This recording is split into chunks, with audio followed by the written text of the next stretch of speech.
La carta a los Colosenses.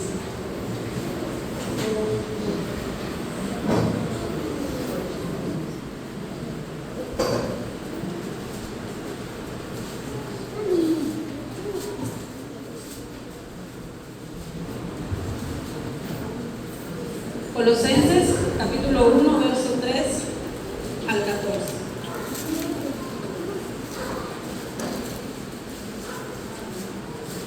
Colosenses capítulo 1, verso 3 al 14. Amén. Amén. Colosenses 1:3. La palabra de Dios dice así, honrando al Padre, al Hijo y a su Santo Espíritu. Pablo pide que Dios les conceda sabiduría espiritual. Siempre orando por vosotros, damos gracias a Dios, Padre de nuestro Señor Jesucristo, habiendo oído de vuestra fe en Cristo Jesús y del amor que tenéis todos los santos, a causa de la esperanza que os está guardada en los cielos, de la cual ya habéis oído por la palabra verdadera del Evangelio, que ha llegado hasta vosotros, así como en todo el mundo, y lleva fruto y crece también en vosotros, desde el día que oísteis y conocisteis la gracia de Dios en verdad, como lo habéis aprendido de Epafras, nuestro consiervo amado, que es un fiel ministro de Cristo para vosotros, quien también nos ha declarado vuestro amor en el Espíritu. Por lo cual, también nosotros desde el día que lo oímos, no cesamos de orar por vosotros y de pedir que seáis llenos del conocimiento de su voluntad, en toda sabiduría e inteligencia espiritual, para que andéis como es digno del Señor, agradándole en todo, llevando fruto en toda buena obra y creciendo en el conocimiento de Dios, fortalecidos con todo poder conforme a la potencia de su gloria, para toda paciencia y longanimidad, con gozo, dando gracias al Padre que nos hizo aptos para participar de la herencia de los santos en luz, el cual nos ha librado de la potencia de la tiniebla y trasladado al reino de su amado Hijo, en quien tenemos redención por su sangre, el perdón de pecados. Oramos, amados hermanos.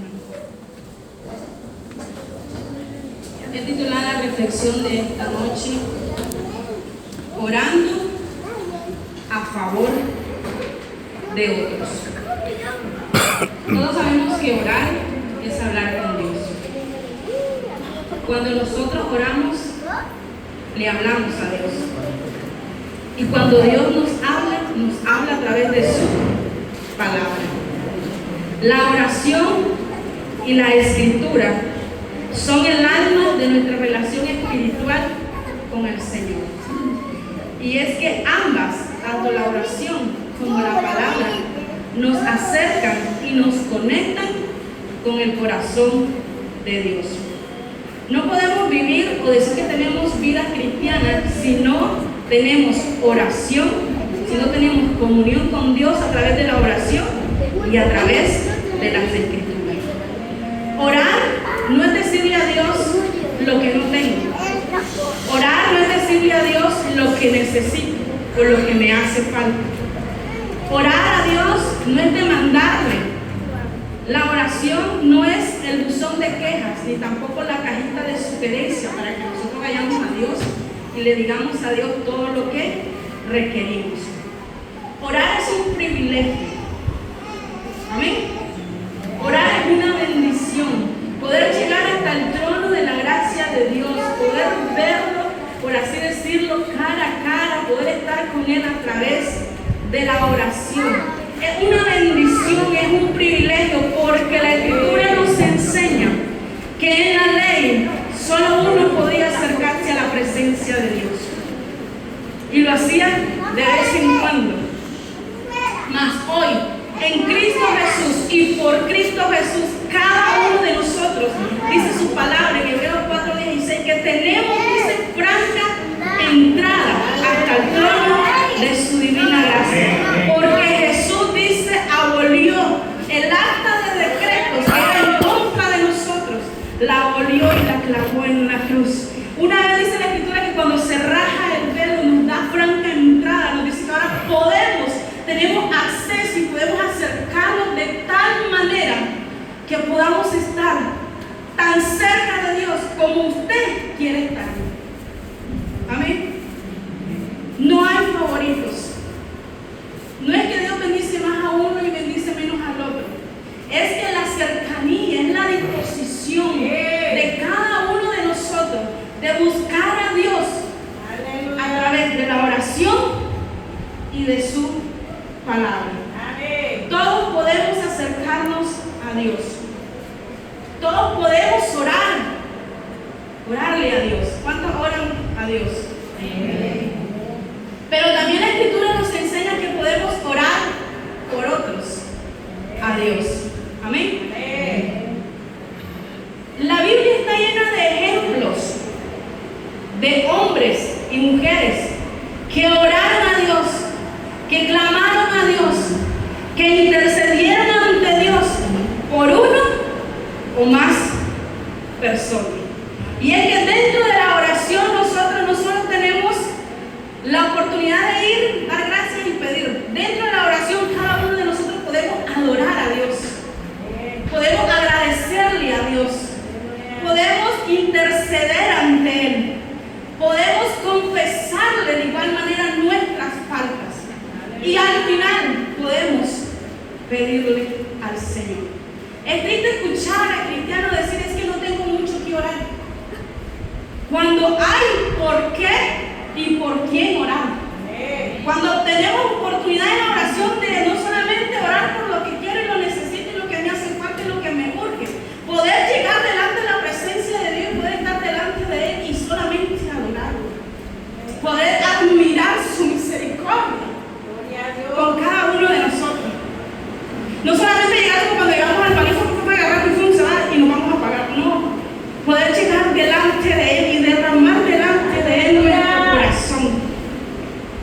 Jesús es el ejemplo por excelencia de esto. La escritura donde nuestro hermano leía en el Evangelio de San Juan nos habla de que Jesús ora por sus discípulos. Está a poco de ser, dice la escritura, llegar hasta culminar por lo cual había venido a hacer. Y Él se toma su tiempo.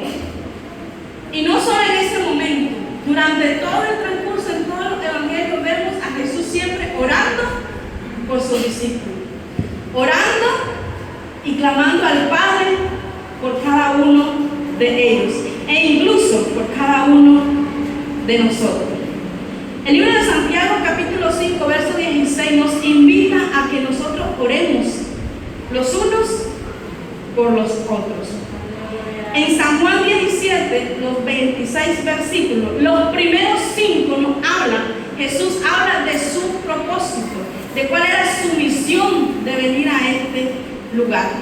En segundo, ora por sus discípulos y le pide al Padre y le dice al Padre: cuando yo estaba con ellos, yo los guardaba, yo los cuidaba, mas ahora no voy a estar, Padre, necesito que los guardes, que los protejas. Esto lo vemos del verso 6 al verso 19. Y del verso 20 al verso 26, finalmente Jesús ora por aquellos que habían de creer por el Evangelio, por la predicación de aquellos. Jesús ora por los presentes y también estaba orando por los futuros. Jesús oró por sus discípulos en aquel entonces e incluso nos incluyó a nosotros, valga la redundancia. Él oraba ya por nosotros, eso lo dice el verso 20. Y no solo te pido por esto, le dice Jesús al Padre, sino por aquellos, ¿cuántos han creído? Sino por aquellos que han de creer, por la predicación del Evangelio. Jesús nos demuestra el corazón de un hijo obediente, el corazón de un hijo que es capaz de orar por sus amigos, que es capaz de orar por los que aman.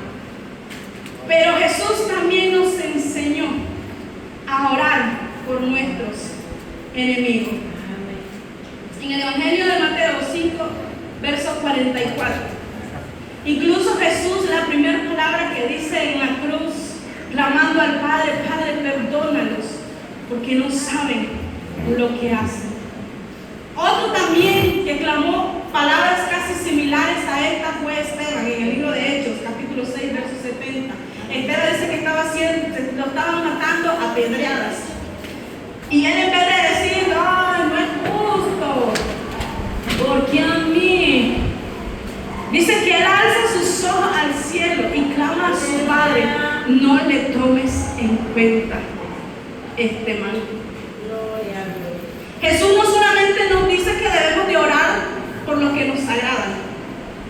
Jesús nos enseña a orar incluso por aquellos que nos lastiman, por aquellos que nos agreden, por aquellos que nos ofenden.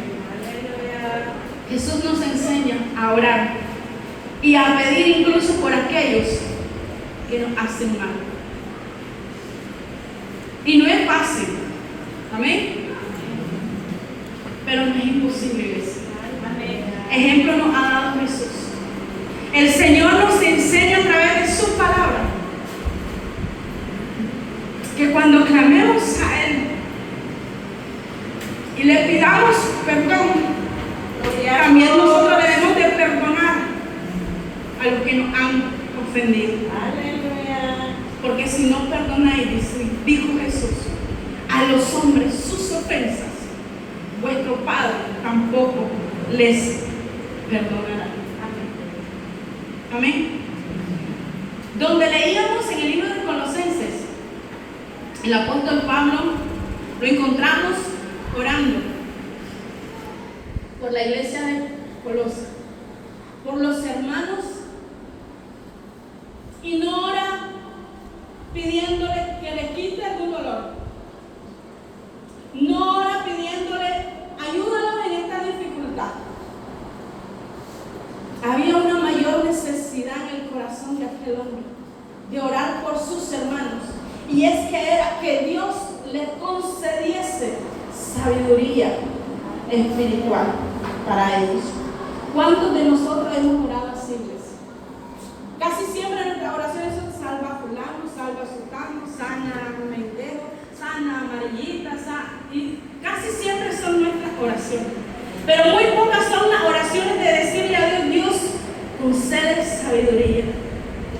Amén. Dios da sabiduría a los jóvenes.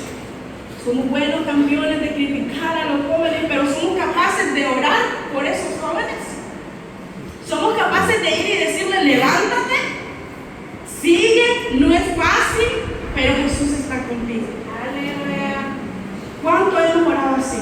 Pidiendo a Dios por sabiduría. ¿No es cierto que nosotros oramos para que los amigos se conviertan? Oramos porque nuestros familiares conozcan a Cristo. Y nuestras oraciones son fervientes, son tremendas, son de fuego, son largas, intensas. Y una vez que nuestro familiar, nuestro conocido conoce, viene y se reconcilia con el Señor, nuestra oración es como si, como que bajamos el gas. Y es cuando más deberíamos de orar por ellos. Es cuando más deberíamos de clamar porque la decisión que han tomado la puedan permanecer. Seguir orando por ellos. Es lo que hacía el apóstol. Yo oro a Dios y doy gracias por mis hermanos. Pero ante todo le dice a Dios, concédele sabiduría. Concede sabiduría a los jóvenes. Concede sabiduría a las damas. Concede sabiduría a los ancianos. Porque las canas no significan sabiduría. Amén. Concede a la iglesia sabiduría. Está orando el apóstol. Concede a la iglesia sabiduría. Casi siempre, cuando no vemos a un hermano, decimos, como dice un dicho que tiene nuestro hermano Gilberto, se corrió con el ruido de los calles. Y a lo mejor el hermano está pasando una dificultad. Pero ¿qué es lo primero que hacemos de repente? Pensar mal. Creer de que ya tiró la toalla. Cuando lo que ese hermano necesita es una oración. Cuando ese hermano lo que necesita es una llamada, es un mensaje, es un decirle, sigue adelante, sigue. Como dice el canto, que no te importe nada. Olvida el que dirán, pues los demás no te van a ayudar. Necesitamos orar, necesitamos clamar a Dios por restauración. Amén. Porque esa persona, si es que ha caído, si es que ha pecado, si es que está frío, porque de eso hablamos mucho, amén. De repente nos encendemos, de repente nos enfriamos. Somos calientes unos 3 meses y de repente nos tibiamos. Poder seguir orando a Dios, porque en medio de eso, de ese tiempo, de ese momento frío, la culpa no lo aleje más de Dios de lo que a lo mejor está en ese momento. Y no es aplaudirle que hizo bien, que hizo mal, es hacerle ver con amor su error, recordando lo que dice la palabra en 1 de Juan capítulo 2 verso 1 y 1 de Juan capítulo 1 y verso 9, que si hemos pecado, abogado tenemos para con Dios el Padre, que si confesamos nuestros pecados, Él es fiel y justo para perdonarnos. Amén, iglesia. Amén. No olvidando, hermanos, lo que dice 1 Corintios 10:12. Así que el que crea estar firme, mire que no cae. Otro personaje que nos muestra de igual manera una oración intercesora por otros es Abraham. En el libro de Génesis, capítulo 18, del verso 16 al 33, una historia muy conocida por muchos. Y nos habla de la destrucción de Sodoma y Gomorra. Pero antes de esto, este hombre se levantó a clamar a Dios por aquella ciudad. La Escritura dice que este relato demuestra la justicia de Dios y su compasión. Que incluso Abraham le dice en el 23, 18, capítulo 18, verso 23, y se acercó a Abraham y le dijo: ¿destruirás también al justo con el impío? Abraham le clama a Dios y le dice: ¿vas a destruir al justo con el impío?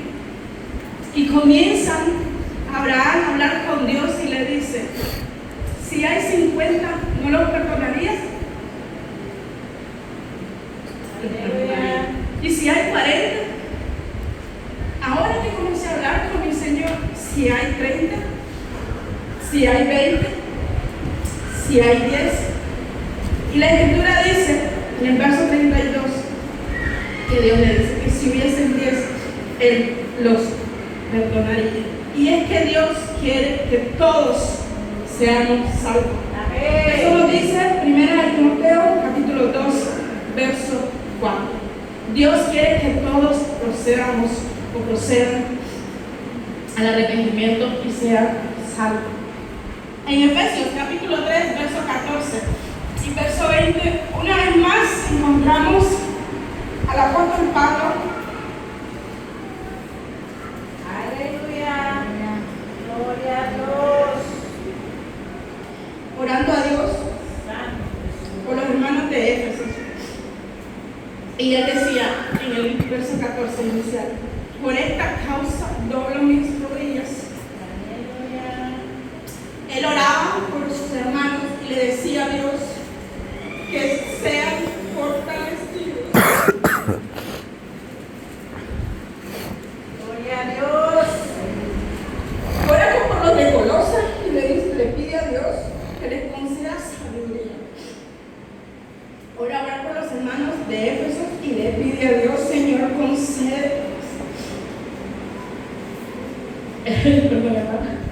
el que sean fortalecidos en el hombre interior, que puedan comprender, dice el apóstol, le ora a Dios, que ellos puedan comprender el gran amor de Cristo. Por esto Él oraba. Hoy Dios nos invita a cada uno de nosotros a también orar por nuestros hermanos de esta forma. Amén. Amén. ¿Qué podríamos decir del sacerdote Esdras? Capítulo 9, los primeros 15 versículos. La Escritura dice que él ora a Dios y le pide a Dios por el pueblo, porque el pueblo una vez más había fallado. Y el pecado del pueblo es que los hombres habían tomado mujeres y y habían tomado mujeres extranjeras, lo cual provocaría que el pueblo se desviara en idolatría, en adorar dioses paganos. Y la Escritura dice que cuando Esdras escucha que el pueblo sigue igual en el mismo pecado, en el 9:3, la Escritura dice que Esdras rasga sus vestidos y su manto, se ciñe el pelo de la cabeza y de la barba a causa del pecado del pueblo, y que estaba en gran angustia. El verso 4 dice que estaba angustiado hasta el sacrificio. En el verso 5 dice que él, en el momento de ofrecer el sacrificio a Jehová, se postra de rodillas y extiende sus manos a Jehová. Esdras 9:6, y le dice: Dios mío, confuso y avergonzado estoy para levantar, oh Dios mío, mi rostro a ti, porque nuestras iniquidades se han multiplicado sobre nuestra cabeza y nuestros delitos han crecido hasta el cielo. Esdras escucha que el pueblo sigue igual, sigue en pecado, no quieren dejar, y la Escritura dice que él, antes de ofrecer el sacrificio, se angustia y clama a Dios por ese pueblo. Y le dice: estoy avergonzado, ni siquiera quiero levantar la vista. Él oró a Dios. Y no digo: sí, este pueblo lo merece, lo que le está pasando, este pueblo hace, porque normalmente nosotros cuando pasan cosas decimos: ay, que eso le pasa porque hizo esto. Ay, que eso le pasa porque hizo lo otro. Y no vemos aquí a Esdras ni a ninguno de estos hombres, aunque ya lo dije al inicio, sí hay que puntarle por hacerles ver su pecado. Pero la Escritura dice que ellos oraron a Dios y clamaron a Dios por su pueblo. Amén. Amén. Otro personaje también es Moisés. La Escritura dice en Deuteronomio capítulo 9, versos 6 al 29, que Moisés oró a Jehová porque el pueblo tan prontamente se había apartado y había pecado contra Jehová. Y Moisés no solamente clama a Dios por el pueblo, incluso por su propio hermano. Dice que clama. Eso lo vemos en Deuteronomio 9, 18 y verso 20. En su oración Moisés clama al Señor y apela al honor de Dios. En el verso 28 le dice: mira, ¿qué van a decir? Que porque no pudiste meterlo a la tierra, los terminaste matando. Moisés ora a Dios. Amén. Eso lo vemos en 32:12, número 14, 15, 16. Y el Salmo 106, verso 8 nos dice: pero lo salvó, dice, por amor de su nombre. Es por su amor, por su pura gracia, que cada uno de nosotros hoy podemos acercarnos a Dios. No hay nada que nosotros hagamos antes ni después que digamos que merecíamos, porque no merecemos nada. Sin embargo, por su pura gracia y por su puro amor, es que hoy cada uno de nosotros podemos llegar ante Dios Padre, gracias a Cristo Jesús. El verso 18 dice, hablando Moisés al Señor: me postré delante de Jehová como antes, 40 días y 40 noches. Dice que no comió pan ni bebió agua a causa de todo el mal que el pueblo había hecho delante de los ojos de Jehová. Y nosotros oramos aquí ¿cuánto? 10 minutos, 15. Y ya nos duelen las rodillas. Los jovencitos nos levantamos como que. Y dice la Escritura que él se postró como lo había hecho antes, 40 días y 40 noches. Clamar a Dios por aquel fuego. Cada uno de nosotros debemos de aprender de ellos. Por mencionar algunos, está también Nehemías, está también Abigail. La escritura dice que en un determinado momento su esposo trató mal al rey David, y el rey David venía, dice, ya decidido a matarlo. No sé si recuerdo, me parece el nombre. Y la escritura dice que ella salió al encuentro del rey a pedir por aquel hombre terco. Mujeres, cada una de nosotras estamos llamadas también a clamar a Dios por todos nuestros maridos y esposos, amén, por todos nuestros hijos. Estamos invitados por Dios a orar a Dios, no solo por nosotros, a dejar de orar por nosotros. ¿Cuántos años llevamos orando solo por nosotros, por nuestras necesidades? Incluso a veces no es necesario que diga el hermano, mire, ore por mí. Con el simple hecho de usted no verlo en este lugar, por el simple hecho de usted no ver la misma alegría, el mismo gozo que venía antes, es motivo suficiente para que cada uno de nosotros, en los secretos, clamemos los unos por los otros. Amén. Y de hacer nuestra la oración que hizo Habacuc en el capítulo 1, verso 2. Oh Jehová, dice, oí tu palabra y temí. Oh Jehová, aviva tu obra. En medio de los tiempos, hazla conocer. Amén. En tu ira, acuérdate de tu misericordia. Oremos a Dios así también. Y oremos los unos por los otros. Amén. Amén.